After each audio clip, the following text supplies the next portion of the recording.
Bonjour à tous. Donc, rassurez-vous, je vais faire très bref. Vous imaginez la tâche difficile qui est la mienne. Vous êtes fatigué, ça fait 4 ou 5 heures que vous êtes là. Et après d'aussi brillants intervenants, c'est très compliqué de passer. Effectivement, il faut maintenir le niveau. Rapidement. Bon, pour ceux qui me connaissent ou ne me connaissent pas, donc moi je suis français, ça fait 8 ans que j'habite hors de France et hors de l'Union européenne. Je ne souhaite pas y revenir. Mais par contre, je viens rarement à Paris, je viens rarement en France, je viens une fois par an. Et chaque fois que je viens, de par le fait de ne pas y habiter, je vois chaque année l'effondrement, la dégradation. Chaque fois je fais la même chose, je me pose, je prends un taxi, c'est très souvent un franco-maghrébin. Et je discute avec lui et je le branche politique. Et très souvent, il répond sur plein de sujets. Et je constate le ras-le-bol, la colère qui monte partout chez les gens. Mais je constate l'état du métro, la saleté de la ville. Paris est plus sale que Belgrade, plus sale que Moscou. Là, c'est catastrophique. Hein. On ne se rend même plus compte. On habite là, mais on ne se rend plus compte de ce qui se passe, je pense. Donc, j'ai décidé d'écrire un livre qui est... Je ne suis pas en process de vente. Là, achetez-le ou faites-le vous prêter. C'est un outil, c'est une arme de guerre. C'est un livre qui n'est pas destiné à appeler à faire la révolution, bien entendu, mais c'est un livre qui traite d'un sujet fondamental pour la France, qui est la Russie. Aujourd'hui, il se passe des choses en Russie, il s'est passé des choses au cours des 15 dernières années qui sont absolument époustouflantes. Il y a un nouveau modèle qui émerge, sociétal, politique, économique, moral, il est là, il émerge. Alors que tout semblait perdu à la fin de l'Union soviétique et que l'État était sur le point de disparaître, une élite politique avec des qualités, plein de défauts sans doute, a renversé la situation. Elle a réalisé ce qui était impossible à réaliser. Donc c'est une preuve que le politique avec un grand P, ça existe. Et ce livre, l'information sur la Russie est très très très négative en France. On a du mal à trouver de vraies informations. Et j'ai essayé en 300 pages de synthétiser l'histoire russe récente, c'est-à-dire l'histoire de la Russie, après l'Union soviétique, d'aborder les sujets extérieurs, intérieurs, la politique, l'économie, les peuples, les Russies, parce qu'il y a des Russies, le pourquoi de cette élite politique, la corruption, je traite de tout. Avec ce livre, vous avez des arguments pour mieux comprendre, vous avez des clés de compréhension pour mieux comprendre la Russie, c'est l'objectif, peut-être pour réfléchir sur l'avenir de la France, chercher des modèles, on est toujours en recherche de modèles et de solutions. La Russie en a trouvé, elle a réglé certains problèmes, elle y est arrivée et elle nous montre que c'est possible. Donc comme je sors d'une petite semaine de conférence où j'ai répété la même chose et que je me suis dit que je n'allais pas faire des répétitions, j'ai préparé un texte que je n'ai pas appris par cœur, vous savez, je suis un mauvais élève. Je vais donc vous le lire, ce sera très court. Donc, merci à l'Institut pour la démocratie et la coopération et surtout au Cercle Aristote qui arrive de me donner l'occasion de m'exprimer aujourd'hui devant vous. N'attendez pas de moi un quelconque discours académique, ni des périphrases alambiquées, mais l'opinion d'un simple chef d'entreprise français, qui dirige une petite TPE, qui a choisi de vivre et de penser en français, mais pas en France. Lorsque j'ai appris le thème de notre discussion, que le thème serait de savoir comment empêcher la France de disparaître, je me suis évidemment d'abord posé la question de savoir comment est-ce que nous en étions arrivés là.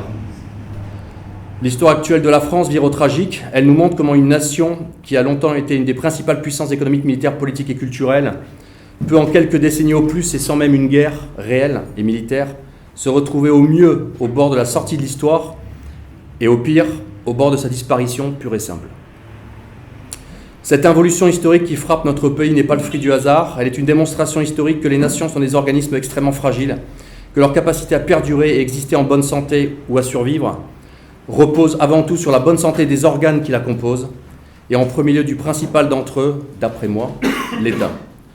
Un État qui, lorsqu'il n'exécute plus sa mission principale, qui est d'assurer la gestion pérenne du territoire, sur le plan économique, sécuritaire, politique et donc moral, mais aussi de garantir l'unité nationale, voit alors ce même territoire être frappé par des dynamiques de décomposition territoriale, humaine, religieuse ou ethnique, voire tout en même temps. On pourrait citer en exemple récent la destruction organisée de l'État français au sein du processus d'intégration européen, comme disait le général de Gaulle, mais qui est le vrai fédérateur derrière tout ça ? Processus dont l'une des conséquences les plus catastrophiques pour l'avenir de notre nation aura été la perte de toute souveraineté territoriale par la suppression de nos frontières nationales et le transfert de notre souveraineté politique à des décisionnaires supranationaux. La suppression de nos frontières aura sans doute comme principale conséquence de plonger la France dans une trajectoire historique désormais inévitable et dont elle se serait sans doute bien passée, sa libanisation. Elle menace notre pays dans un avenir proche de conflits intérieurs. On a parlé de la guerre, des conflits intérieurs dont on mesure mal aujourd'hui l'intensité potentielle. Ce moment historique d'effondrement de l'État, dans lequel nous rentrons, et la spirale des effondrements intérieurs qui devraient en découler, il commence. Les Russes les ont vécus au sein de la période moderne bien avant nous. L'Union soviétique, cette Union européenne du siècle dernier, avait fini par s'effondrer, détruite de l'intérieur par des évolutions démographiques imprévues, une bonne leçon pour une Union européenne sans frontières, et de l'extérieur par une course aux armements qui l'a ruinée. Son effondrement entraîna la Russie dans un moment historique que les Russes, croyez-moi, n'ont pas oublié, et qu'ils n'ont pas envie de reconnaître, on les comprend bien. L'État cessa de fonctionner, il cessa d'assurer la gestion du territoire, laissant ce même territoire et la population russe aux mains du plus terrible des fascismes, celui des mafias, qu'elles soient financières, politiques ou ethno-religieuses, que l'on pense à l'élite corrompue et oligarchique qui émergea de ce moment de non-droit, ou aux mafias religieuses qui, il est vrai, aidées de l'extérieur, par nos partenaires occidentaux américains, tentèrent de tout simplement soustraire certains territoires du pays à l'autorité politique de Moscou. Les Russes, au cours des années 90, ont pensé que c'en était fini de l'existence de leur pays. Ce pays sans État s'est retrouvé pris dans une situation internationale voyant une hyperpuissance régnante au sein d'un monde unipolaire qui, il faut bien l'avouer, semblait parti pour durer pour toujours. Charles Maurras disait que tout désespoir en politique est une sottise absolue. Le moins qu'on puisse dire est que l'expérience russe confirme ses propos. Alors que tout semblait perdu, l'histoire avec un grand H reprit le dessus. La volonté de l'organisme russe de survivre entraîna que cet organisme se dota par un sursaut national d'une nouvelle tête, d'un nouvel État. Ce sursaut national historique vit la prise de pouvoir d'une nouvelle élite politique, dotée d'une vision stratégique claire, définie et sur la longue durée historique.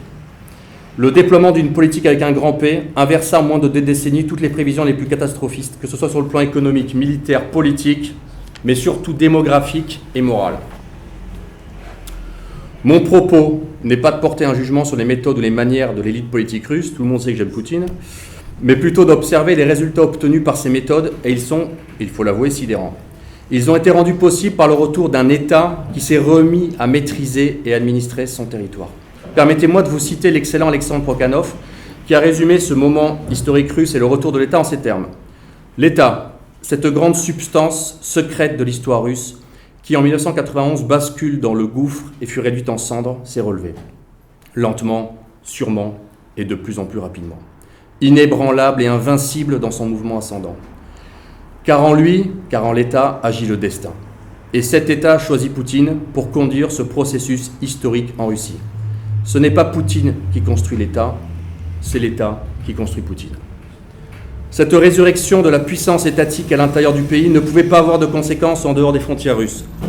En refaisant de la Russie un pôle puissance étalé à l'est de l'Europe et au nord de l'Asie, Moscou a en moins de 20 ans replacé l'Eurasie au cœur du grand jeu et contribué à accélérer une multipolarisation du monde et son corollaire principal, sa désoccidentalisation. Une désoccidentalisation qui devrait s'accélérer pour des raisons économiques, politiques, mais aussi et surtout démographiques. Une désoccidentalisation qui devrait inciter nos compatriotes à comprendre que le centre de gravité du monde est en train de se déplacer.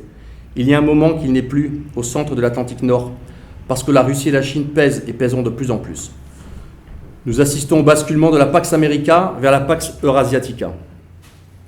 La France, notre pays, pourrait saisir cette incroyable opportunité historique pour devenir le maillon ouest de l'incroyable architecture qui voit le jour en Eurasie, le plus grand projet de l'histoire de l'humanité, et qui s'articule notamment autour des projets de route de la soie sur le plan économique, ou par exemple de la naissance de l'organisation de Shanghai sur le plan militaire.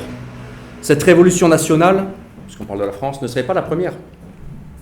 La dernière fois que notre pays a esquissé un pas géostratégique majeur, notre Vladimir Poutine national, Charles de Gaulle, l'avait du reste déjà fait vers Moscou et Pékin, alors que dans le même temps, il atténuait le niveau de dépendance envers le monde anglo-saxon et l'OTAN.